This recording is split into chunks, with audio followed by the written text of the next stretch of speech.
Fala pessoal, tudo bem com vocês? A paz do Senhor. Nós estamos aqui mais uma vez, agora para falar um pouquinho da aula de número 11. Aqui comigo o professor Paulo, da Igreja Sede. E a aula de número 11 que tem o tema Entendendo o Trabalho a partir da Cosmovisão Cristã. Nosso texto-chave para essa aula será o livro de Provérbios, capítulo 18, versículo 9. Se encontra em Provérbios 18, 9. Que diz: quem relaxa em seu trabalho é irmão do que destrói. E é uma síntese bem legal que a gente traz nessa aula, professor. Sim. É que, segundo os dados do Instituto Brasileiro de Geografia e Estatística, o IBGE, e a gente nem precisaria do IBGE para chegar nessa conclusão, é só contar de fato as horas trabalhadas, mas em média, no Brasil, né, a média de trabalho em horas no mês é de 176 horas. Então, nós temos ali um grande período do nosso mês, né? Talvez até maior do que com a nossa própria família, esse período, em alguns casos, mas esse período é a média de trabalho do brasileiro. Então, diante desse cenário, né, essas 176 horas que nós passamos em ambiente de trabalho todos os meses, nós temos um grande e enorme campo fértil para propagação do Evangelho e para a própria manifestação da glória de Deus, né? Nós temos de fato uma oportunidade, esse é um campo de oportunidade que se abre diante da igreja. Mas vamos falar aqui um pouquinho dos nossos objetivos. O primeiro objetivo aqui é entender o propósito e a vocação. O segundo objetivo é compreender a importância do trabalho. E o terceiro objetivo é refletir sobre como a cosmovisão se relaciona com o mundo do trabalho. A leitura bíblica aqui está lá em Colossenses, no capítulo 3, versículo 12 ao 17, depois na sequência o versículo 23, onde a palavra diz: portanto, como povo escolhido de Deus, santo e amado, revistam-se de profunda compaixão, bondade, humildade, mansidão e paciência. Suportem-se uns aos outros e perdoem as queixas que tiverem uns contra os outros. Perdoem como o Senhor lhes perdoou. Acima de tudo, porém, revistam-se do amor, que é o elo perfeito. Que a paz de Cristo seja o juiz em vossos corações, visto que vocês foram chamados a viver em paz como membros de um só corpo. E sejam agradecidos. Habite ricamente em vocês a palavra de Cristo.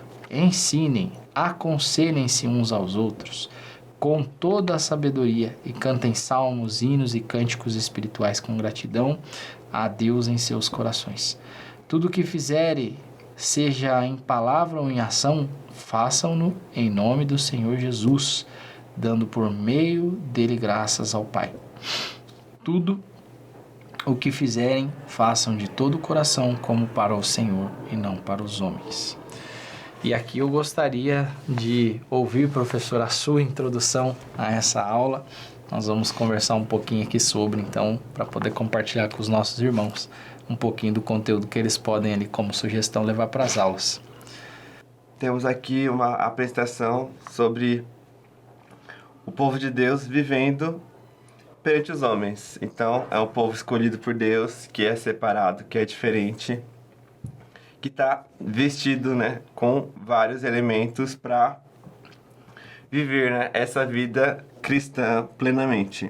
Então, tudo que eles devem fazer para qualquer pessoa, entre eles, entre pessoas que não são crentes, é fazer perante de Deus. Então, crente vive não só para si, não só para os irmãos da igreja, mas perante Deus, porque ele não faz para si, ele faz para Deus. É uma lógica diferente de que tudo que eu vivo nessa terra não é só dessa terra, é também para uma terra diferente, né? Para uma região diferente, para um Senhor diferente, que é eterno, que tudo vê, que tudo controla e que também é tudo recompensa, né? Seja bom, seja mal.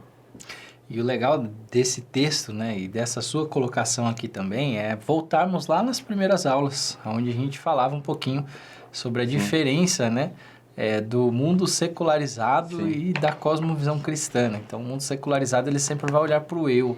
Sim. Ele vai olhar para os benefícios que eu posso ter. E o mundo e a cosmovisão cristã nos leva a um outro tipo de visão, que é a visão de agradar a Deus, né? De olhar para Cristo como sendo o centro de tudo que nós fazemos, de tudo que nós pensamos, de tudo que nós vivemos. E aqui, nesse texto, a gente resgata um pouco dessa visão, né? É assim, aquilo que eu faço, tudo o que fizerem, façam como que para o Senhor.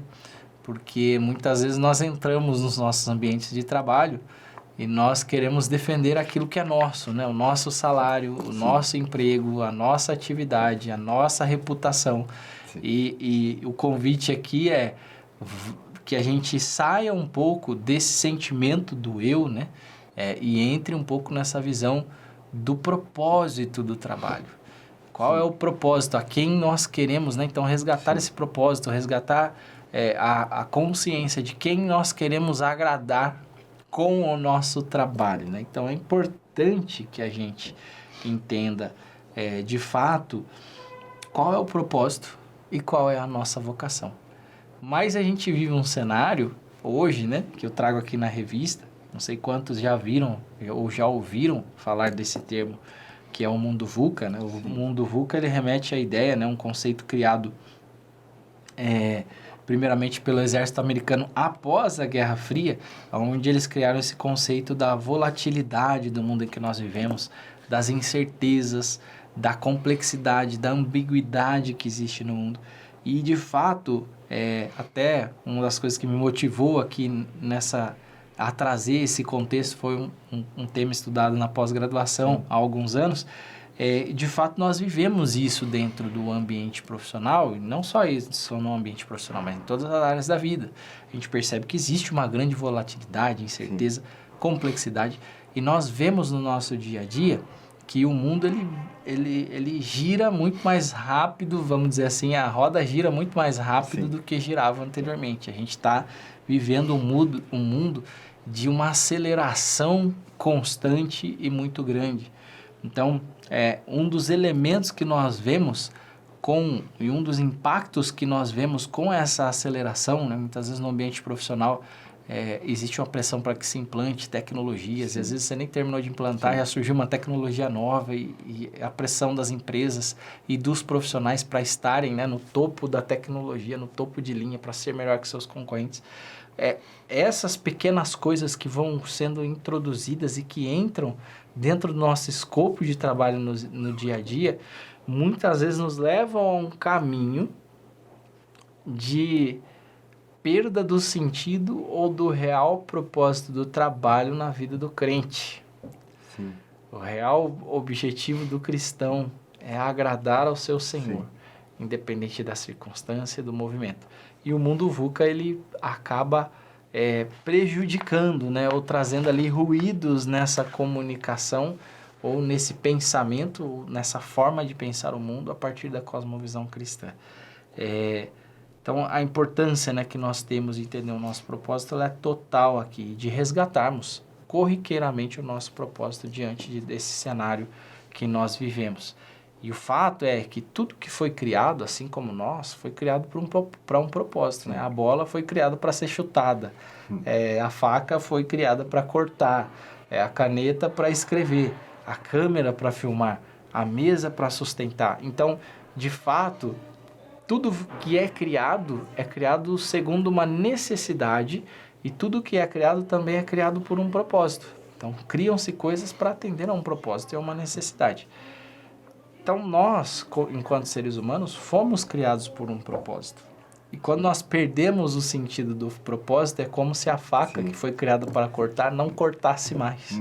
Como se a caneta Bic que você segura na mão parasse de servir para escrever, ela começasse a não escrever mais, apresentasse uma falha. Então, nós precisamos entender qual é o propósito do cristão no ambiente de trabalho, nesse campo fértil de 176 horas mensais ou 178 horas mensais. Quanto nós podemos ser produtivos enquanto cristãos para levar, entender, né, que esse é o nosso propósito e poder levar, de fato, o Evangelho de Jesus a esse ambiente onde nós temos a maior parte do nosso relacionamento durante a maior parte do tempo das nossas vidas. Sim. É um tempo histórico de mudanças muito rápidas, né? E o perigo dessas instabilidades, né, desse terreno de areia, é a gente se deixar levar. A gente entrar numa corrida infinita que a gente nunca vai conseguir acompanhar perfeitamente. Porque a gente é limitado, né? A gente é um só e a tecnologia é em outra velocidade, a internet é em outra velocidade e a era da informação é em outra escala. E se a gente se deixar levar, a gente vai perder o foco, vai perder o objetivo, vai esquecer a nossa identidade, porque a gente vai querer agregar tudo e não ser nada. Mas, como você falou, temos um propósito, temos um alvo, e dentro daquilo que Deus pôs na gente, das características específicas, únicas e úteis, né? Que o que Deus pôs na gente não é inútil, tem uma razão. Então, até mesmo algumas tendências que nós demonstramos desde criança de personalidade, né? Não estou falando das tendências ruins do pecado, as tendências boas, de habilidade, de maneiras de conversar, de maneiras de se comportar também no sentido mais positivo. Tem um motivo ali do porquê que Deus nos desenhou desse jeito, do porquê temos tais genes, do porquê temos tais maneiras de lidar com as situações. Então, devemos e precisamos, né, buscar usar essas habilidades, esses nuances, né, que recebemos de Deus para a glória dele. Isso inclui, sim, na vida comum, na família, mas no trabalho, que é onde estamos por muitas horas. E é do interesse de Deus, né, que a gente compreenda a importância do trabalho. Sim. Então, a gente traz aqui, por exemplo, já logo no começo da criação, um propósito, né, quando Deus cria Adão e Eva, ele coloca Adão e Eva no jardim justamente para que eles fossem incumbidos, né, eles foram incumbidos de cuidar do jardim e cultivá-lo, como a gente pode ver lá em Gênesis capítulo 2, versículo 15. Então, essa tarefa que Deus deu é, de fato, uma evidência da importância do trabalho. Nós precisamos ser mordomos, né, da criação, daquilo que Ele nos entrega. Precisamos trabalhar. E, de fato, um dos elementos importantes também de nós entendermos é que trabalhar agrada a Deus, porque o trabalho ele constrói e ele é inversamente proporcional ao texto, né, que nós lemos ali inicialmente em Provérbios 18:9, que diz que quem é negligente no seu trabalho é irmão do destruidor, ou seja, ele está relacionado com aquele que destrói. E, de fato, o desejo de Deus para o homem é o bem, que, de fato, é um caminho de construção, é um caminho de construções para que se viva bem, de construções para que se mantenham como um corpo, né? Para que a roda gire, vamos pensar em economia, para que a roda da economia gire bem e as pessoas possam ter acesso àquilo de melhor que elas possam ter. E, de fato, o desequilíbrio está naquele que não trabalha. Ele não está necessariamente naquele que luta, naquele que trabalha, ele não tá... Esses contribuem para um bem comum. Aquele que trabalha contribui para a saúde do corpo de Cristo, que é a igreja, para contribuir para a sociedade. Então, o trabalho ele tem a ver com construção, ele tem a ver com bem-estar, ele tem a ver com contribuir, como entregar a sua parcela dentro de um meio, dentro da sociedade. E nós vemos, né, a própria Bíblia falando, né? Paulo, por exemplo, ele escreve em Efésios a respeito do tema. Tem um texto de Paulo que diz, então, que aquele que furtava não furte mais, antes trabalhe fazendo algo de útil com as mãos para que tenham o que repartir. Olha aqui um fundamento, né? Para que tenham o que repartir com quem estiver em necessidade. Sim. Então, o trabalho ele também serve para que nós possamos repartir, né? Então, vemos a própria palavra dizendo, né? Quando foi que eu te vi nu e te dei de vestir, com fome te dei de comer? Então, assim, aquele que compartilha com o próximo, né? Quando fizestes a um dos pequenos, então fizestes a mim. Então, aquele que compartilha com o próximo, aquele que trabalha e é capaz de fato dividir com aquele que tem necessidade, ele reparte com o próprio Senhor, né? Com o próprio Criador, o Pai. Então, o trabalho ele tem um propósito e é importante que a gente entenda isso claramente. A Bíblia enfatiza isso, né? Que o trabalho precisa ser diligente, nós precisamos ser responsáveis, nós precisamos ser empenhados dentro do nosso trabalho. Então, nós precisamos nos aprimorar, né? Nós precisamos ser, de fato, artistas ali dentro daquilo que a gente se propõe a fazer e fazer bem, né? Ele é um caminho também aí para a gente seguir para a excelência, né? Sim, ele existe antes do pecado entrar. Então, antes de Adão e Eva caírem, já tinha trabalho, guardar, cultivar o jardim. E a gente às vezes só lembra do lado ruim do trabalho, né? Que vem do castigo do pecado, são os espinhos, os abrolhos, né? As dificuldades o suor, né? No rosto para comer o pão. Mas ele já existia antes do pecado. E a gente vai falar, né, desse caminho de redenção, né? De olhar o trabalho como uma maneira de abençoar os outros, de servir os outros. E ele vai continuar existindo também na glória, né?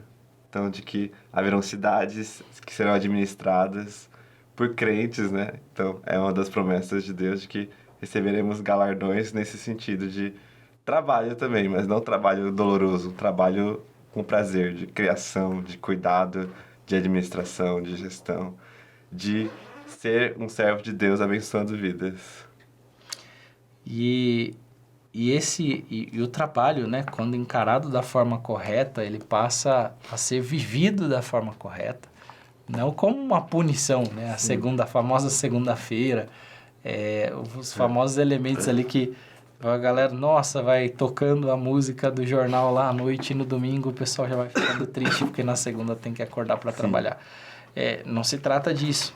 Quando nós entendemos o propósito do trabalho, o nosso coração se move para fazer o melhor e entregar o nosso melhor. Porque quando nós seguimos para o caminho da excelência, essa é uma excelente oportunidade de nós darmos um bom testemunho. Tem uma frase, né, que é atribuída para São Francisco de Assis, que a gente não sabe de fato qual é o autor, mas que diz que pregue o evangelho em todo o tempo e, se necessário, use palavras. Então, nós precisamos entender a importância que existe no testemunho e que ele pode, e muitas vezes a porta de entrada para que as pessoas conheçam ao Senhor através daquilo que nós fazemos, através da forma como nós fazemos, através da forma como nós executamos, através da forma como nós laboramos, não sei se esse verbo existe, mas a forma como nós trabalhamos no nosso dia a dia, né? Então, as pessoas passam a perceber a nossa conduta, o nosso empenho, a nossa responsabilidade, o nosso amor, e elas passam a enxergar através de nós o Senhor. É como a palavra diz, né, no próprio Mateus 5, que nós precisamos ser a luz do mundo. E aí o próprio Jesus fala, não se coloca o ponto de iluminação embaixo da cama, não se coloca ali a luz embaixo da cama, porque a luz é feita para brilhar. Então, eu estabeleço um paralelo aqui, como nós que somos, né, sal da terra, luz do mundo, nós precisamos nos apropriar desses meios, nos apropriar da oportunidade que o trabalho, que o ambiente de trabalho nos traz para brilhar. Brilhar e fazer com que as pessoas vejam o Cristo que é refletido através das nossas vidas, através das nossas ações. Então, que esse brilho de Cristo ele possa ser refletido através de nós no ambiente de trabalho, que as pessoas conheçam através do nosso empenho, do nosso trabalho, responsabilidade, respeito, amor, conheçam o nosso Senhor. Então, não se trata de nós, né, mais uma vez, mas se trata de honrar ao Senhor no ambiente que nós somos plantados por Ele. Então, é importante a gente entender que o trabalho é um caminho para que nós possamos dar testemunho e aproximar as pessoas de Cristo também. É bem provável que o trabalho, né, seja o lugar com mais descrentes que a gente vai passar na nossa vida. E é lá que a gente sabe quem é quem, né? Quem tem a ética cristã, quem quer viver honestamente, quem não vai criar confusões, calúnias, fofocas, grupos para fazer mal, quem não vai ter uma maneira questionável, né, de lidar com o trabalho, quem não vive reclamando, falando mal dos outros, que puxando tapetes, né, com competições erradas. Que crente é esse no trabalho, né? Essa é a pergunta, né? Como que eu estou sendo cristão lá? estou sendo um exemplo de Cristo, né? Um pequeno Cristo, uma luz ainda que pequena, mas revelando a glória de Deus, ou estou sendo parte do comum, que às vezes é um ambiente mais corrompido, às vezes é um ambiente que fala coisas que não devia. Eu estou sendo parte dessa massa ou estou fazendo diferenças ainda que pequenas? Um ponto legal da gente perceber é assim, quando a gente não cria essa noção, né, do nosso propósito, da necessidade do testemunho, Sim. da nossa necessidade de que as pessoas enxerguem Cristo através de nós, né, que nós sejamos como cartas vivas nesse ambiente profissional, que é como a cosmovisão nos leva a encarar ou a ver o mundo profissional. Quando isso não é vivido segundo o princípio bíblico, nós caímos num elemento comum que são hoje os desafios que a gente tem no mundo do trabalho atual. Então, se nós olhamos para os dados, por exemplo, a OMS fala que hoje nós temos mais de 300 milhões de pessoas que sofrem de depressão no mundo inteiro. Isso é maior do que a população brasileira, tá? Então, são cerca ali de 260 milhões que sofrem de ansiedade. Olha como isso é dramático, né? Então, dessa forma, a gente tem essas condições, né? Então, além dessa questão da ansiedade, né, a gente tem um estudo também que é do Instituto Nacional de Saúde Mental dos Estados Unidos, que diz que 30% dos trabalhadores, eles apresentam sintomas relacionados à ansiedade e à depressão. Isso se dá muito porque as pessoas entram nesse ciclo de competição, de busca, de ansiedade pelo que há de vir, sempre correndo, né, atrás da cenourinha ali, e pensando no seu bem-estar, pensando nas suas realizações, pensando, né, no quanto a pessoa, a gente estava comentando aqui nos bastidores sobre a pirâmide de Maslow, né? Quanto que eu posso atingir o topo da minha performance e chegar lá em cima na pirâmide. Então, as pessoas, de fato, elas são levadas por esse caminho. E um dos pontos que eu gosto de refletir aqui foi uma das coisas que a gente tratou em uma das aulas. Quando nós olhamos para Cristo, olhamos para o Evangelho, nós descobrimos que há um lugar para todos nós, que não é um lugar de competição.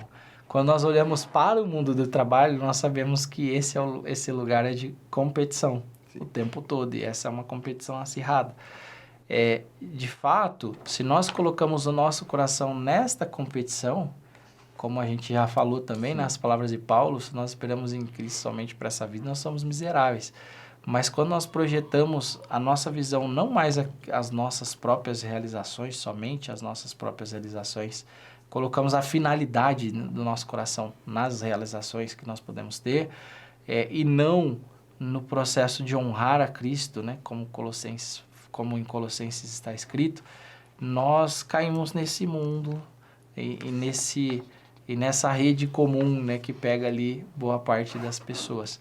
Então, nós precisamos encarar esse mundo do trabalho como uma forma de honrar a Deus e saber equilibrar e dosar isso com o nosso propósito. Nosso propósito, de fato, enquanto cristãos, não é para essa vida, não é só para essa vida, não é só simplesmente orar para essa coisa pequena, mas o nosso propósito, ele projeta para a eternidade. E junto com o nosso propósito que projeta para a eternidade, nós somos levados a uma conduta que vai aproximar as outras pessoas também de viver e de enxergar a Cristo e de aceitarem a Cristo como seu Salvador. Então, esse é um ponto importante de se destacar, né? Como vencer a ansiedade cairia até bem como uma dos pontos aqui da revista. Né? Como é que a gente vence a ansiedade? Temos que estar com foco e propósito no lugar certo, né? Dá pra fazer uma revista só sobre isso, né? Uma coisa que eu queria comentar é justamente que tem gente que sacrifica tudo pelo trabalho. Sacrifica saúde mental, física, sacrifica a família. Então, tem filho pequeno, tem esposa, ou tem marido e tal, e não os vê nunca, por anos e anos e anos e anos. Depois vai sofrer as consequências. Tem gente que sacrifica o tempo dela com Deus pelo trabalho. E é uma questão de idolatria, né? A gente pode entrar nisso, de que ela colocou tudo na frente, né? O dinheiro, o tempo dela no trabalho, acima de todas as outras coisas. E isso vai fazer mal para ela. Em algum momento ela vai colher os frutos disso na família dela, no corpo dela, na vida dela com Deus. Então a gente precisa, né, reorientar as bússolas também quando a gente pensa no nosso emprego. E o primeiro passo é justamente orar sobre esses espaços, né? A gente ora tanto, né, para Deus abrir a porta, mas tem que orar também para Deus quando a gente está dentro da porta, né?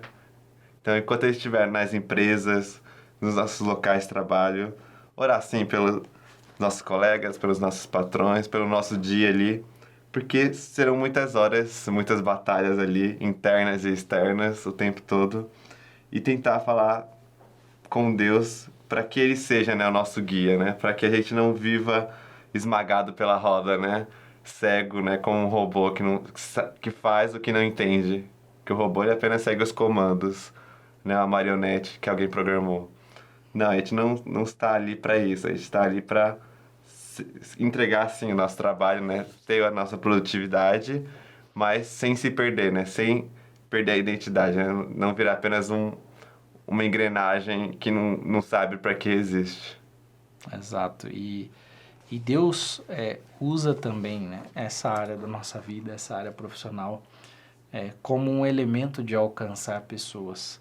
Pessoas que estão numa esfera de influência também dentro da sociedade. Sim. Pessoas que tomam decisões importantes e que precisam ser influenciadas pelo Evangelho. E como essas pessoas se achegaram ao Evangelho? Através daquele que vive o Evangelho, né? Então, nós somos portadores da mensagem de Cristo. E até relato uma experiência por esses dias. Eu estava sentado numa mesa que eu me vi assim... Por que Deus me colocou nesta mesa profissional? Né? Uma série de executivos ali, dentro da empresa que eu trabalho também. E estávamos ali, naquele momento, conversando sobre coisas da vida. Então, nesse momento me veio ali nossa, qual o propósito de eu estar aqui? Legal, eu cheguei até aqui pelo trabalho e etc. Mas qual é o propósito? Então, esse sentimento ele tem que pertencer, né? Ele tem que tomar o nosso coração. Qual é o propósito de estarmos sentados na mesa que estamos, tomando as decisões que nós tomamos, falando com as pessoas que nós falamos? Sim. O propósito é que nós levemos a mensagem do Evangelho, ainda que sem dizer uma palavra. Então, se necessário, né, use palavras, mas de fato o nosso testemunho e que a gente não perca essa consciência, né, de que Deus vai nos levar sim a lugares legais, a lugares de influência, a sentar à mesa de pessoas influentes, sim, através da excelência, né? Existe um caminho de Deus para isso, mas a gente não pode perder o propósito. Sim. O problema é que muitas vezes as pessoas, quando chegam em determinados lugares, elas perdem de fato o propósito, e elas se encantam com a mesa e não com o propósito de estar sentado à mesa. Então, uma das coisas também, né, que a gente traz aqui é que o Evangelho ele de fato ele fornece uma alternativa a esse caminho de ansiedade, né, que a gente vem falando, a esse caminho de competição, de viver nessa depressão, a essa volatilidade do mundo corporativo, do mundo do trabalho, mas o Evangelho fornece algo que para nós é sustentável. Então ele vai falar aqui o sucesso verdadeiro, né? Ele vai trazer a ideia de que o sucesso verdadeiro ele não pode ser medido apenas pelas nossas conquistas profissionais. Sim. Mas o sucesso verdadeiro ele tem que ser medido a partir das nossas conquistas eternas, sim, de fato.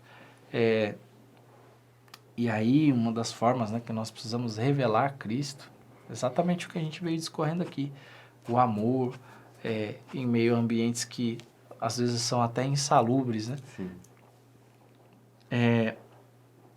A responsabilidade, a mansidão, a forma como nós nos comportamos, ela vai dizer muito sobre o Cristo que habita dentro de nós nesse ambiente. E ela vai aproximar as pessoas de Deus ou afastá-las de Deus. Então, mora uma grande responsabilidade, junto com os dons, os talentos, vem também, como diria o Homem-Aranha, né? Com grandes poderes vem grandes responsabilidades. Então, nós que carregamos o poder de sermos chamados filhos de Deus, né? O poder de Cristo que nós evocamos aí no nosso dia a dia. Nós que carregamos o próprio Cristo dentro de nós, e o Espírito Santo que habita em nós, nós precisamos entender que junto com esse poder que a nós nos foi dado, né, de pisar serpentes e escorpiões, também vem uma grande responsabilidade que é ter um testemunho. E caminhando aqui para o final, Paulo, da minha fala,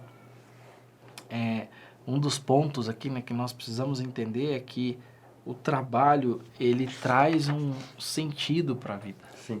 Para a vida cristã. E ele tem um significado de propósito para nós. Um significado de propósito intrínseco.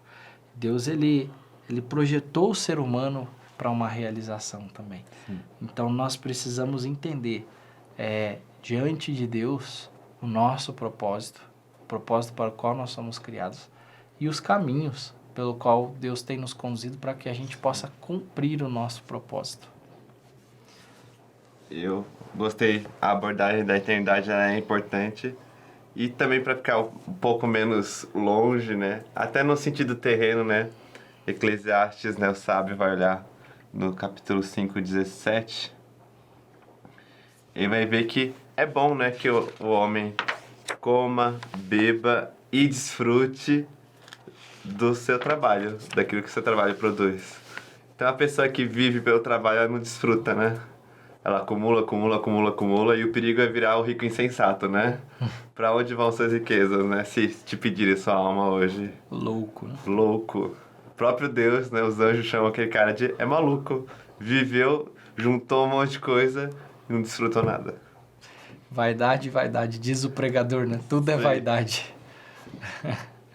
Mas é um ponto importante de se refletir, mais do que isso, assim, essa reflexão tem que ser diária nas nossas vidas.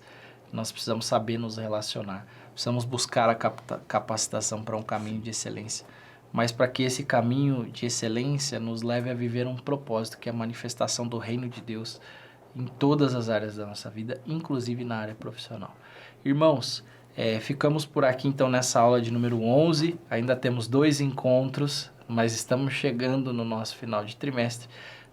Quero estimulá-los a aproveitar esse tempo, refletir também sobre esses temas que a gente discutiu até aqui, já ir recapitulando um pouco do que a gente foi falando aí ao longo do trimestre em sala, e que Deus possa abençoá-los e guiá-los aí na próxima aula. Então, nos vemos. Um abraço.